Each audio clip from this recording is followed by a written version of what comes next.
ngày đi đã hắt ràn thèm sớm mới tẻ nó lại sạch mùi sạch rồi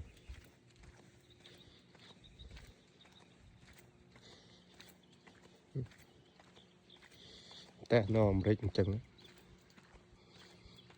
này cả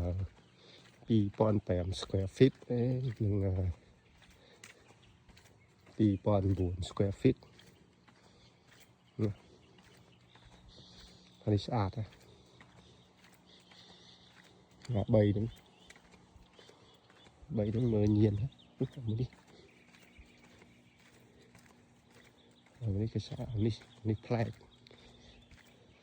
នេះចតឡានចូលពីខាង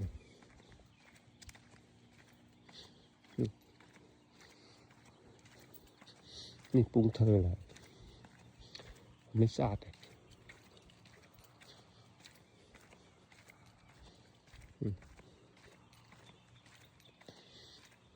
ធំជួននេះផ្ទះធំទេ